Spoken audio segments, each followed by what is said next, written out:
lie. I felt what I would perceive that Martin Luther King used to deal with. It's like, bro, I'm just standing up for my rights. Right. I'm just trying to live and figure out where I'm going politically.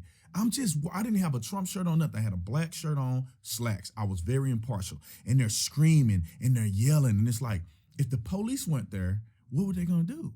Would they attack me? Like, would I have to fight all these people? That's not right. No. And so we get inside and it's like going to church. Oh, it's peaceful. It's like, okay. So let me get this straight. So you walk through a mob of protesters. You're being protected by the police. Beating drums, smoke. Drums, screaming, they got smoke yelling, and stuff going. screaming at you. Then you get inside, and it's calm. So but at the same time, just so we can get back to this, the media is selling to us in this moment, because I was unsure about Trump too, is selling us at this moment that Trump is inspiring hate. Right, true. But the hate is outside. True. The hate is outside. Right. So you get inside, what did you see? I go in there, it's a big arena, whole bunch of people in there. You know, obviously the demographic of Tucson is majority white and Hispanic. So it's not a lot of black people anyway. But I go in there and I don't know where to sit, right? I'm trying to figure out, okay, where I'm gonna sit, watch the show. I go to a few places and I'm just meeting random people. Everybody's so nice and kind. And in my mind, I'm like, I'm waiting for that one racist to be acting out against me or something and look at me crazy like, what is this black man doing in here? Because in the media, they literally perpetuated that. They throw people out of these things because they're black. That's correct. That was exactly the narrative. So I get in there, I'm meeting all these people. These are KKK rallies, right? That was how it felt, right? Like I was gonna feel, it was especially in a place where it's all white people. So it didn't happen that way. Everybody's cool. I'm talking to people. Everybody's joking, having a good time. There's young people, older people, people in wheelchairs. You know, there's some black people, Hispanic, gay, straight, whatever. It's like a whole bunch of different people in here. I get to the bottom with some of my SWAT guys. At the time, I was still on the SWAT team. So I was down there with some guys from SWAT. We were just talking at the bottom floor. These fools, these protesters, would sneak in wearing Trump stuff. And methodically, like every 10, 15 minutes, one of them would just take out the shirt and, F Donald Trump, F Donald. And they were just screaming in front of kids. And I'm just like, this is outrageous. So again, the tolerant people have come inside, snuck inside, taking off their shirts, and they are shouting obscenities in the midst of a Trump rally, which is supposed to be a rally of hate, but they're actually bringing in the hate. They are the only ones in there hating. Okay. And the sad thing is that a lot of the percentage of the people doing it were black people, right? It was a black girl at the top. She was screaming, yelling and whatever. And it's like, this is kind of why you get kicked out. Right. And this is a thing that nobody's talking about. Right. It's a private event, right? By law, it's a private event. Before Trump even got on stage, they made an announcement and said, this is reserved by the Trump campaign, a private event. We reserve the right to ask anybody to leave at any time. Just like if Beyonce was doing a concert, you start acting up, you are gone. Right. You are disorderly conduct, or if you refuse to leave, it's trespassing. Right. You can get arrested. If you jump on the stage and Beyonce's performing, you can get arrested. You should be arrested. Right. This is a private event. It's not a public space. Right. They gave a disclaimer. They also gave a disclaimer that please do not be violent.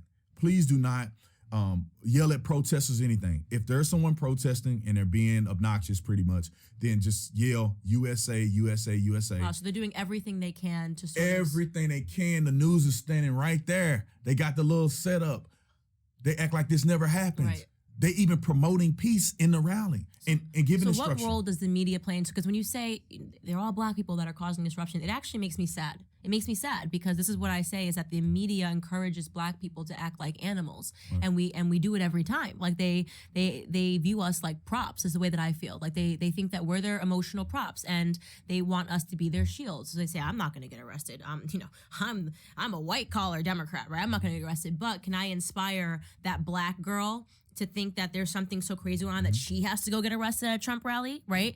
Can I inspire that black girl to show that she has to go assault a police officer at a Trump rally?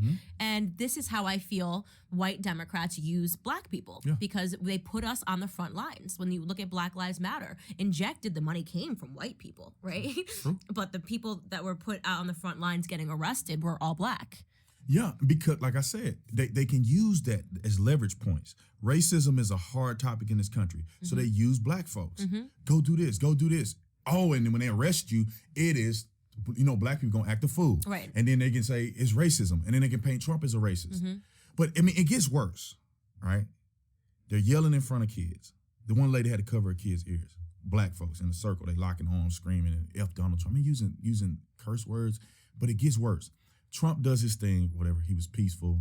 He was unifying. Everybody was inspired. Just like these rallies now. You got 10, 20, 30, 40,000 people coming to these rallies because they are actually pretty good. Trump is actually explaining what America should be and how to better our country for all people. The worst part of this was that the protesters blocked the entrance, which is obviously a fire code violation in a public hazard. That's actually scary. Yeah, I have a little bit of anxiety listening to that. They blocked the I don't entrance. really like elevators. We couldn't get out. And so, I want to explain this That's a little. really scary. It is. That's very scary. Because I'll fight my way out, but other people can't. Right. And I don't know if these people got weapons. But this is another thing that people don't understand. The media sat on their hands and didn't say nothing because they had to sneak out the back. So everybody had to sneak out a back exit.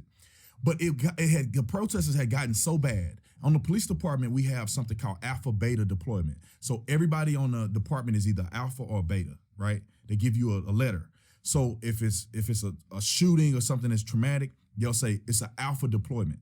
That means every person that's labeled an alpha has to respond to this call. And then the betas will just continue to do work.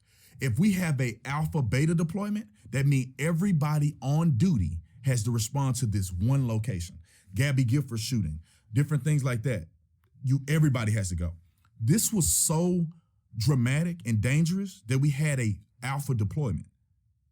So that means half of the police officers on duty in the city of Tucson had to respond to the TCC, the Tucson Convention Center, because it had gotten so out of control that they didn't know what was going to happen. Wow. Media never said anything. They locked in. I mean, to me, that terrifies me. Like, I have a little bit of claustrophobia, and the idea that, I would have thought, are they going to light the place on fire? Yeah. That would have been the first thing came to my mind. I would have been totally paranoid. Like, are they going to set the place on fire? And people don't report on it. I never heard this. It's the first time I ever heard this story. They said nothing. Everybody's sneaking out the back. Right. And